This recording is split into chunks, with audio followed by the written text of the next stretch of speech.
Hi, I'm Dr. Chris Collar. Today I want to explain to you some of the testing that we can do to break down what's happening inside of a patient as far as the functional medicine paradigm goes. Last time we talked about toxins leading to intestinal health problems, which leads to leaky gut and the further development of food sensitivities or triggers of different foods that are causing trouble. Today we're going to talk about various tests that we do. One of the most common tests that we do is a food sensitivity test. This is typically done through a blood test. You know, you may have had allergy testing done at an allergy clinic where they put pinpricks on your arm or back and they see, does it turn red? That's looking for a histamine response to a certain food. Again, this is distinct from that. We're interested in delayed sensitivities. So instead of looking at a histamine response, we do a blood test for a certain immune protein called immunoglobulin G and how that immune protein responds to different food antigens. Basically, we draw blood, we mix it with a bunch of different foods and see how the immune system responds. We then get a report back that says, okay, these ones are causing extra inflammation in your body, these ones are not. Eat those ones, avoid these ones, and we'll see how you're doing in a couple months. There are a lot of different types of diets out there. But this one is very specific to how your immune system responds. Now, most people who have sensitivities end up being sensitive to gluten and dairy. They're by far the most common. We see a lot of eggs, a lot of yeast problems too. And that kind of hinges on the yeast overgrowth problem that we talked about last time. So one of the first tests that we will do in a lot of cases is a blood test for food sensitivities. If we want to look further into intestinal health, we might do a comprehensive digestive stool analysis.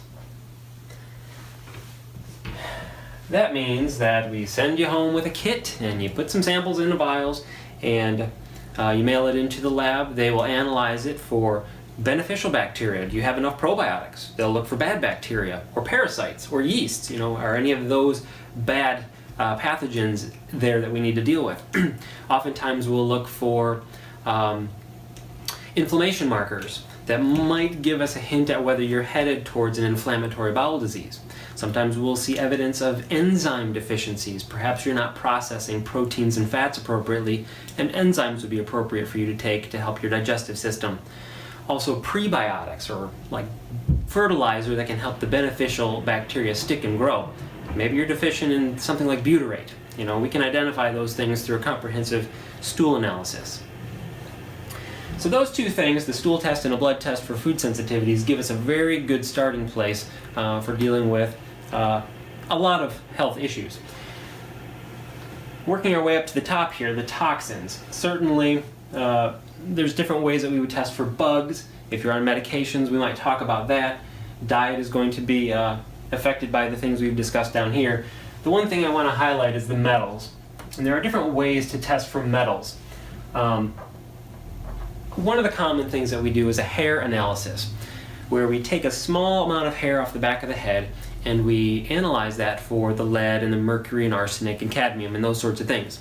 Now, admittedly, this is not a very perfect test. It has some drawbacks to it, but it's simple, it's painless, and it's relatively cheap. It gives us a screening idea as to whether there's a metal problem. If we were to draw somebody's blood and check it for mercury, chances are, unless they just had an exposure to mercury, there would not be any metals in the blood. Metals don't float around in the blood. The problem with them is that they stick to the tissue and don't let go. They can hang on for decades and cause incremental inflammation and damage to a person's health. So a hair test is a surrogate way to measure tissue levels. So instead of taking a biopsy of your arm and analyzing that for mercury, we take hair. Doesn't hurt as bad. It's not perfect though, and so oftentimes we will end up doing further testing to dig a little bit deeper. This usually involves a stimulation or a provocation test, and perhaps we'll talk about that in the next video.